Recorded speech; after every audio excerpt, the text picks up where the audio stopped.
வணக்கம் நண்பர்களே, நான் உங்க பிரேம் பேசுறேன். இன்னைக்கு வந்து ஒரு சூப்பரான ஒரு வீடியோவோட தான் வந்திருக்கோம். ஏன்னா நல்லது சொல்றதுக்கு நேரங்காலம் பார்க்கக்கூடாதும்பாங்க.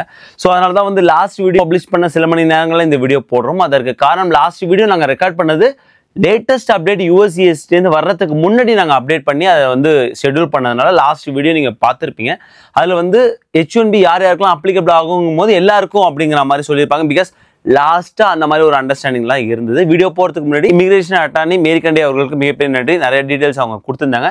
அதே போல் நம்ம வியூவர்ஸ் நிறைய பேர் கமெண்ட்ஸ்லையும் சரி இன்ஸ்டாகிராம்லையும் சரி நிறைய டீட்டெயில்ஸ் கொடுத்துட்டே இருந்தாங்க. இந்த லிங்கை பாருங்கள், இவங்க பிரசிடென்ட் செக்ரட்டரி கரோலின் சொல்லியிருக்காங்க, அதை பாருங்கள் அப்படின்னு கொடுத்துருந்தீங்க. ஸோ இது ஒரு கம்யூனிட்டியாக நம்ம ஒரு நல்ல ஒரு கம்யூனிட்டியை பில்ட் பண்ணுறோம் நினைக்கும் போது ரொம்ப சந்தோஷமான ஒரு விஷயமா இருக்குது. நம்ம வீடியோக்குள்ளே போயிடுவோம். ஸோ இப்போ இந்த $1,00,000 ஆர் $100K யார் யாருக்கெல்லாம் அப்ளிகபிள் ஆகும் அப்படின்னு பார்க்கும்போது ரொம்ப குழப்பம் ஆரம்பத்தில் நிறைய கிரே ஏரியாஸ் இருந்தது. அவங்க சொல்லும் போதே new and as well as existing visa அப்படின்னு தான் US secretary of commerce Harvard அவங்க அந்த லைவ் டெலிகாஸ்ட்டில் சொல்லியிருப்பாங்க. ஆனால் ப்ரொக்ளமேஷனில் வேறு மாதிரி வந்திருந்தது. ப்ரொக்ளமேஷனோட அண்டர்ஸ்டாண்டிங் பிரகாரம் எல்லாருக்கும் அப்படின்னு இருந்தது இல்லையா? இப்போ கிளீனாக யூஎஸ்எஸ் அவங்க ட்விட்டர் ஹேண்டில்லே அதாவது எக்ஸ் ஹேண்டில்லே கிளீனாக சொல்லிட்டாங்க. இது இந்த ப்ரொக்ளமேஷன் டேட்டுக்கு முன்னாடி அப்ரூவ் ஆன பெட்டிஷன் யாருக்குமே அப்ளிகபிள் ஆகாது.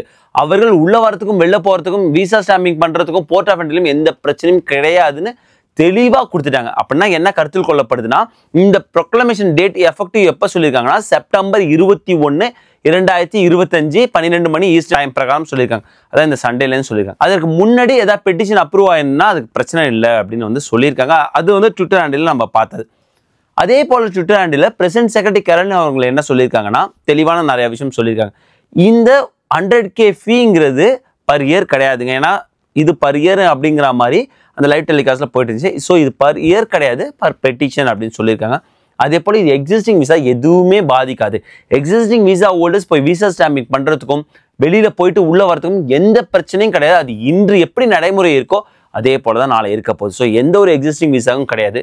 மிக முக்கியமான ஒரு விஷயம் என்ன சொல்லியிருக்காங்க, இது எப்போ அப்ளிகபிள் ஆக போகுதுன்னா நெக்ஸ்ட் இயர் லாட்ரியில் செலக்ட் ஆக போகிற நபர்களுக்கு தான் இது அப்ளிகபிள் ஆக போகுது அப்படின்னு சொல்லியிருக்காங்க. அதாவது 2026 ஏப்ரல் மாதம் லாட்ரி ரிசல்ட் வரும் இல்லையா, அவர்களுக்கு தான் இது அப்ளிகபிள் ஆக போகுது அப்படின்னு தெளிவாக குறிப்பிட்டிருக்காங்க. ஸோ இதெல்லாம் வச்சு பார்க்கும்போது இப்போ புதுசாக நீங்கள் செலக்ட் ஆகிருக்கீங்க, வீசாவில் செலக்ட் ஆகிருக்கீங்கன்னு வச்சிங்களேன். 2025 ஏப்ரல் நீங்கள் இப்போ அக்டோபர் மாதம் உள்ள வரத்துக்கு ரெடியாக இருப்பீங்க. உங்களுக்கு எந்த பிரச்சனையும் கிடையாது. இப்போ எக்ஸிஸ்டிங் விசா ஹோல்டர் இங்கே இருக்கீங்க, உங்களுக்கு ஸ்டாம்பிங்காக வெளில போகிறீங்க. ஸோ வெளியில் ஏதாவது வெளிநாட்டு பயணம் முடிச்சு உள்ள வரீங்கன்னா உங்களுக்கு எந்த பிரச்சனையும் கிடையாது. ஸ்டாம்பிங்லையும் பிரச்சனை இருக்க போகிறதில்ல, போர்ட் ஆஃப் என்ட்ரிலையும் பிரச்சனை இருக்க போகிறதில்ல. மூணாவது கண்டிஷன், நீங்கள் இனிமே தான் எக்ஸ்டென்ஷன் நீங்கள் அப்ளை பண்ண போகிறீங்க. யூஎஸ்ஏலேருந்து நீங்கள் H1Bயில் இருக்கீங்க, எக்ஸ்டென்ஷன் அப்ளை பண்ண போகிறீங்கன்னா உங்களுக்கு எந்த பிரச்சனையும் கிடையாது. நீங்கள் F1 ஆர் L1 ஸ்டேட்டஸ்லேருந்து ஆல்ரெடி நீங்கள் லாட்ரியில் செலக்ட் ஆகிட்டு H1B சேஞ்ச் பண்ண போகிறீங்களா, உங்களுக்கு எந்த பிரச்சனையும் கிடையாது. ஸோ இதை பொறுத்த வரைக்கும் என்னென்னா, இந்த வருஷம் எந்த பிரச்சனையும் யாருக்கும் கிடையாது. இந்த பிரச்சனை எப்போ ஆரம்பிக்க போதுன்னா அது அடுத்த வருஷம், அது அப்போ பார்த்துப்போம். ஏப்ரல் வரும்போது அதற்குள்ளாக கண்டிப்பாக திரும்ப அது கோர்ட்டில் போயிட்டு இது ஸ்டே வாங்குறதுக்கான நிறைய வாய்ப்புகள் இருக்குது. காரணம் எகைன் சொல்கிறேன், ஒரு பெட்டிஷனுக்கு $100K ரொம்ப பெரிய அமௌண்ட். எந்த ஒரு எம்ப்ளாயராலும் சான்ஸே இல்லை அதை பண்ணுறதுக்கு. ஸோ 85,000 வீசா வர்றதுக்கு உள்ளே வரதுக்கு வாய்ப்பே இல்லை. அதனால் கார்பரேட் அட்டார்னிஸ் கண்டிப்பாக போவாங்க, கோர்ட்டுக்கு போய் ஸ்டே வாங்குவாங்கன்னு தெரியுது. பட் இப்போ நீங்கள் தெரிஞ்சிக்க வேண்டியது, சப்போஸ் நீங்கள் வெளியில் இருந்தீங்கன்னா நிறைய பேர் மெசேஜ் பண்ணீங்க, நான் வெளில இருக்கேன், இப்போ நாளைக்கு எனக்கு ஃப்ளைட், நாளைக்கு எனக்கு ஃப்ளைட்னா தயவு செஞ்சு கேன்சல் பண்ணாங்க, தயவு செஞ்சு போஸ்ட்பான் பண்ணாங்க. ஜாலியாக அந்த ஃப்ளைட் ஏறிட்டு வாங்க.